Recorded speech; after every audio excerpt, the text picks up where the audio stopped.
Let's talk about the best books of the year, so far, from the New York Times. Hello, I'm Gilbert Cruz, and this is the book review. Here at the New York Times, we spend almost the entire year discussing, debating, sometimes arguing the 10 best books of the year. It's really a year-long process. We've been working on this year's list since February, I think. But it's summer now, it's halfway through the year according to the calendar, and I think it's time to talk about some of our best books of the year, so far. Joining me today are two editors of the book review, very familiar voices on this show, Jumana Katib, welcome. Hi, Gilbert. And MJ Franklin, host of our monthly book club episodes. MJ, welcome. Thank you for having me, I'm excited to stump for some books. Excellent, you have to do some massive stumping. The three of us just got together several months ago to talk about summer book recommendations. I had a great time. I thought, let's get the gang back together and talk about genuinely some of the great books of the year so far on a list that we recently published that people can see and browse at their own pace. We're going to split this into fiction and non-fiction. We're going to start with this caveat: there are a few books of the year that we've talked about so many times on this podcast. Probably not going to get into them.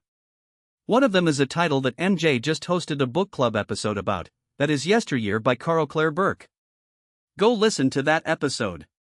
We're also not going to talk about Strangers, the divorce memoir by Belle Burden, which we've mentioned many times.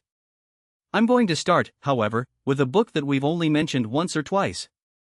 A book called Whistler, Thank You, by Ann Patchett. I can't whistle. I can. Okay. Whistler by Ann Patchett. We all know Ann Patchett. She is a great literary citizen. She's out there on the internet lifting up other books. She was one of the more popular authors on the border of literary fiction and popular fiction. She also owns a bookstore that I've been trying to get to for years and years, down in Nashville. And she has a new one. This is about a middle-aged woman who runs into her former stepfather one day at the Metropolitan Museum of Art. They haven't seen each other in many decades. He was her stepfather for a couple years when she was young, and then her mother separated from this man. They reconnect.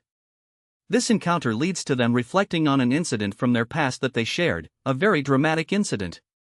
And the woman in particular starts to think about what this has meant to how the rest of her life has played out. What has it meant about her relationship to? The conversation continues with more fiction and non-fiction picks, but that opening gives a clear sense of the thoughtful, conversational tone that defines the book review. Thanks for listening, and be sure to check out the full list on the New York Times website.